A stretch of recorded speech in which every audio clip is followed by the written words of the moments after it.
मैं काशिफ पहल करता हूं पहल भारत पर। आज बात होगी 84 साल के एक बूढ़े आदमी की। एक ऐसा बूढ़ा आदमी जिसके सामने जवान भी शर्मिंदा हो जाए।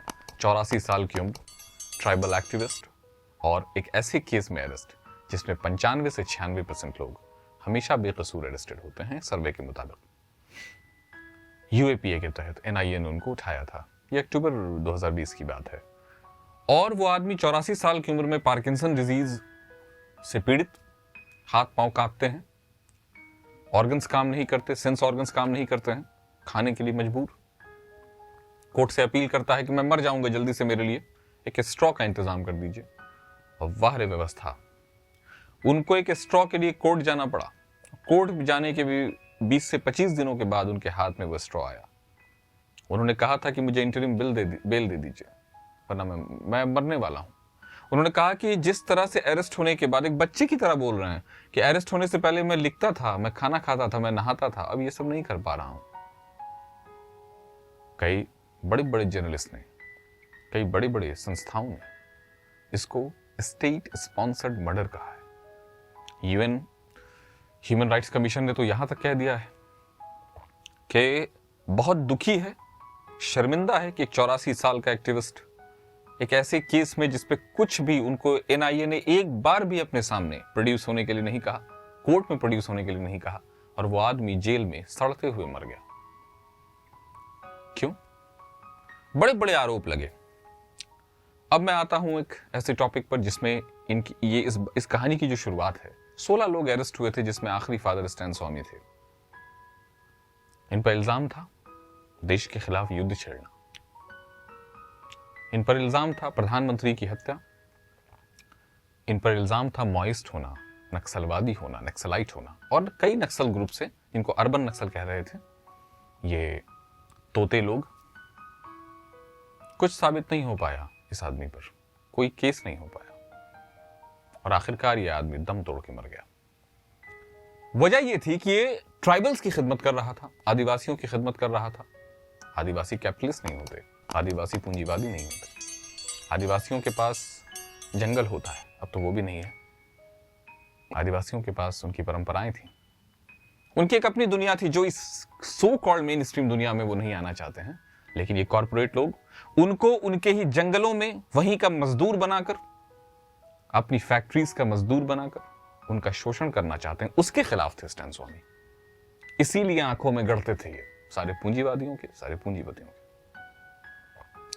लेकिन यहां बात एक फादर स्टैन स्वामी की उस मौत की नहीं है। मौत कैसे हुई? एक आदमी बेचैन होकर मर गया। इतनी बड़ी व्यवस्था, इतना बड़ा लोकतंत्र, इतनी बड़ी पार्टी, संसद में इतनी जबरदस्त, राज्यों में इतनी बड़ी सीटें, और वो आदमी नवी मुंबई की जेल से वीडियो कॉन्फ्रेंस में कहता है, मैं मरने वाला हूं, मुझे बेल दे दीजिए। बहुत मशहूर जस्टिस हैं मदन लोकर। मदन लोकर लिखते बताते हैं कि एक आदमी पर इल्जाम लगाया गया बिल्कुल व्यवस्थागत तरीके से, लेकिन उस इल्जाम को, उस आरोप को कभी भी साबित नहीं किया जा सका, और वो आदमी जेल में रहते रहते मर गया, जबकि उसको एक बार भी किसी भी इंस्टीट्यूशन ने, किसी भी ऑर्गेनाइजेशन ने, जो सरकार की तरफ से जांच एजेंसियां हैं, उसने बुलाना तक अपने पास, कॉल करना तक, प्रोड्यूस करवाना तो दूर की बात है, जरूरत नहीं समझी। और वो आदमी, वो बूढ़ा मर गया। अब आइए एक आते हैं खास एंगल पर, जिसको आप कह सकते हैं मानवीय एंगल। जब स्टैन स्वामी अपनी तकलीफों से गुजर रहे होंगे और जब वो एक स्ट्रॉ के लिए, जब वो कोर्ट के चक्कर लगा रहे होंगे, तो उससे जुड़े जो अधिकारी होंगे, जो ऑफिसर्स होंगे, क्या उनकी आत्मा नहीं जागी? क्या उनको शर्म नहीं आया?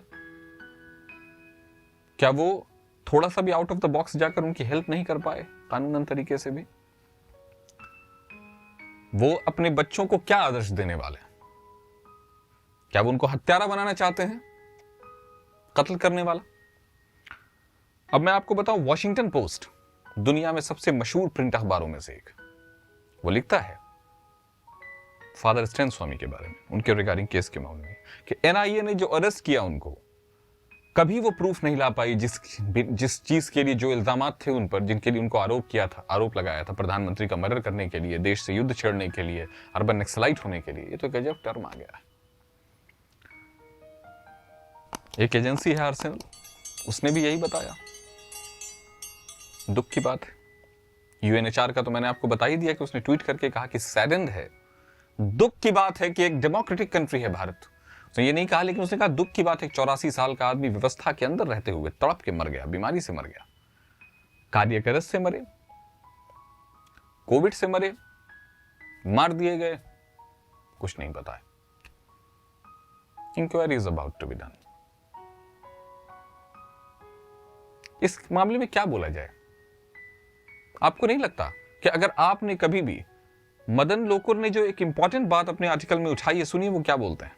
वो कहते हैं कि क्या एनआईए और एनआईए जो कानून लगा रही है यूएपीए, जिसके बारे में ये कहा जाता है कि 96% वो गलत हो जाता है, क्या वो एफआर यानी फंडामेंटल राइट्स, क्या आर्टिकल 21 या दूसरे जो आर्टिकल्स हैं उनसे ज्यादा इंपॉर्टेंट है? क्या वो DPSP directive principles of state policy जो है, जिसका मतलब एक वेलफेयर स्टेट क्रिएट करना है, उसके भी ज्यादा इंपॉर्टेंट है? हमें ये जानना है, जवाब देना होगा, हमें पूछना होगा। हम पूछना छोड़ देंगे तो वो समझेंगे हम मर गए हैं, लेकिन हम तो मरे नहीं। हजारों मौतें होती हैं, लेकिन एक इंसान को देखने के लिए हजारों लाखों लोग दर्शक दीर्घा में खड़े हो जाते हैं।